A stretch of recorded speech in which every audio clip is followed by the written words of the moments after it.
নমস্কার বন্ধুরা, সর্বাণীর ছেলে সবাইকে স্বাগত। আশা করি তোমরা সকলেই ভালো আছো। আমি আজকে একটা মাছের ঝোলের রেসিপি নিয়ে এসেছি। এরকম মাছের ঝোল খাওয়া শরীরের পক্ষে খুব ভালো। ছোট থেকে বড় সবাই খেতে পারবে, কোনো অসুবিধা হবে না। খেতেও খুবই ভালো লাগে। যারা শিঙ্গি মাগুর মাছ খেতে ভালোবাসে তাদের তো খুবই পছন্দের জিনিস এটা। আমি দুটো বড় বড় শিঙ্গি মাছ নিয়েছি, দুজনের মধ্যিখান দিয়ে কেটে নিয়েছি। আমি কাটিনি, বাজার থেকেই কেটে আনা হয়েছে। এবার এটাতে একটু বেশি করে নুন দিচ্ছি, দিয়ে ভালো করে এটাকে রগড়ে কষলে বা গায়ে যে লালানিটা আছে সেগুলো পরিষ্কার করে নেব। ওই জন্য একটুখানি বেশি করে লবণ দিয়ে দিলাম। তারপরে আবার ওটাকে ভালো করে ধুয়ে নেব মাছগুলোকে। দেখতে পাচ্ছ কীরকম গায়ের লালানিটা উঠেছে একদম।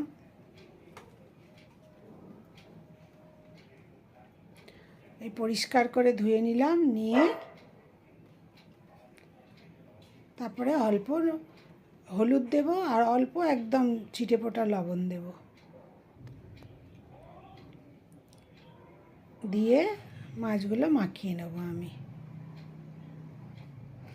আমার ভিডিও যদি তোমাদের ভালো লাগে আর নতুন বন্ধু যদি এসে থাকো তাহলে প্লিজ আমার চ্যানেলটা সাবস্ক্রাইব করে দিও ইউটিউব থেকে দেখলে, আর পাশের বেল আইকনটা টিপে দিও যাতে আমি নতুন কোনো ভিডিও দিলেই তোমাদের কাছে নোটিফিকেশান চলে যায়। আর ভিডিওটা পুরো দেখো, স্কিপ করে যেও না। এটা আমার অনুরোধ রইল সকল বন্ধুর কাছে, আর সকল বন্ধু আমার সাথে থেকো। দেখতে পাচ্ছ ভালো করে মাখিয়ে নিলাম আমি এবার। আর একদম এটাতে একদম তেল মশলা মানে নামমাত্র দিয়ে ঝোল তৈরি হবে।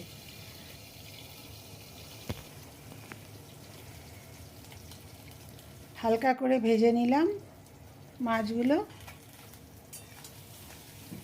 এই মাছ তো বেশি কড়া করে ভাজে না, অনেকে আবার এমনি কাঁচা অবস্থাতেও রান্না করে, সেরম করেও খাওয়া যায়। একদম ছোট বাচ্চাদের তো ধরো কাঁচা মাছ দিয়েই ঝোল করে খাওয়ায়। এবার এর মধ্যে আর একটু অল্প ছিটেফোঁটা তেল দেবো, দিয়ে একটু কালো জিরে ফোড়ন দেব,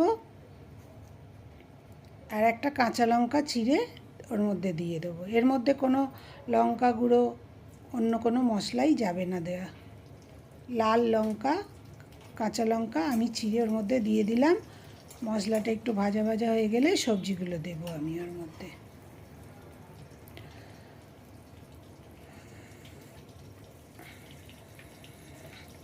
মশলাটা আমার ভাজা হয়ে এসছে। এবার আমি ওর মধ্যে শুধু এই মাছটাতে কাঁচকলা আর আলু দিয়েছি, একটা আলু আর একটা কাঁচকলা।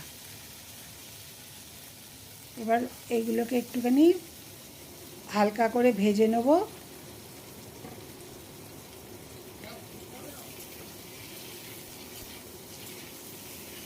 দেখতেই পাচ্ছ কত সহজে রান্না হয়ে যায় এরকম একটা মাছের ঝোল। খুবই ভালো লাগে খেতে এইগুলো।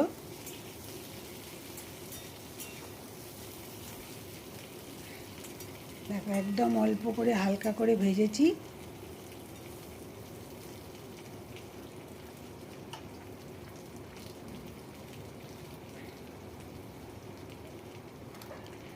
এর মধ্যে এবার আমি একটুখানি আদা বাটা দেবো, একদম অল্প আদা বাটা দিলাম, হাফ চামচেরও কম আদা বাটা দিলাম।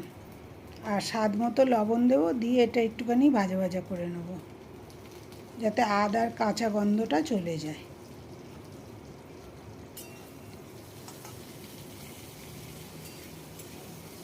তোমরা কে এরকম ঝোল খেতে ভালোবাসো আমাকে কমেন্টে জানিও। আর আমার এই মাছের ঝোলটা তোমাদের পছন্দ হলো কি না সেটাও আমাকে কমেন্ট করে জানিও। আর আমার ভিডিওটা পুরো দেখো।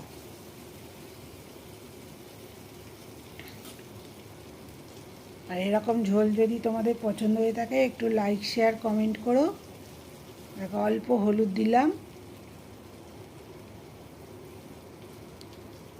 আর হাফ চামচ ধনে জিরে গুঁড়ো তো আমি একসাথে মিশিয়ে রাখি, সেই ধনে জিরে গুঁড়ো হাফ চামচ দিলাম।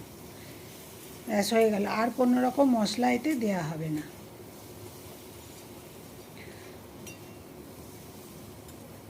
এই ঝোলটা একটু সাদা সাদা মতো দেখতে হবে, শিঙি মাছের ঝোল সাদা সাদা দেখতে হলেই খেতে বেশি ভালো হয়।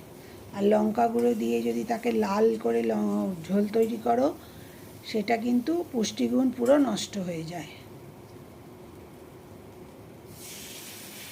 আমার মশলাটা কষানো হয়ে গেছে, আমি এবার জল দিয়ে দিলাম। যতটা ঝোলের প্রয়োজন সেই অনুযায়ী জল দিতে হবে। এবার ঝোলটা ফুটে উঠেছে, মাছগুলোও ওর মধ্যে দিয়ে দিলাম, দিয়ে এবার একটা ঢাকা দিয়ে দেব।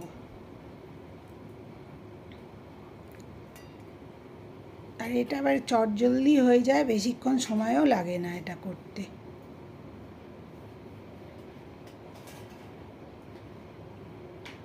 দেখতে পাচ্ছ কাঁচকলা, আলু আর এই মাছ একসাথে ফুটলে যেটুকুনি হলুদ দিয়েছি সেইটুকুনি হলুদও ওর মধ্যে চলে যায় এবং ঝোলটা এরকম সাদা হয়ে যায়। আমার বাড়ির লোক তো এরকম সাদা ঝোল খেতে খুব পছন্দ করে, এইরকম মাছ দিয়ে করলে। আমার ঝোল রেডি হয়ে গেল।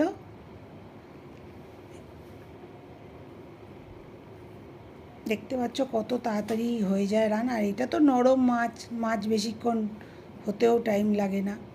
ঝোলটা আমার রেডি হয়ে গেল, আমি নিভিয়ে দিলাম গ্যাসটা। নিভিয়ে দিয়ে এবার আমি সার্ভ করে নেব।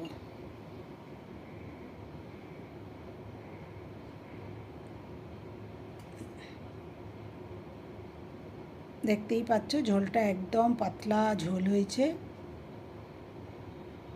যাদের শরীর খারাপ তাদের পক্ষেও এরকম ঝোল খাওয়া খুবই উপকার।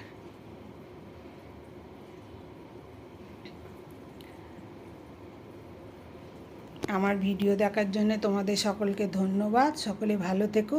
আবার আমি হাজির হয়ে যাব নতুন কোনো ভিডিও নিয়ে, তখন তোমাদের সাথে আবার আমার কথা হবে।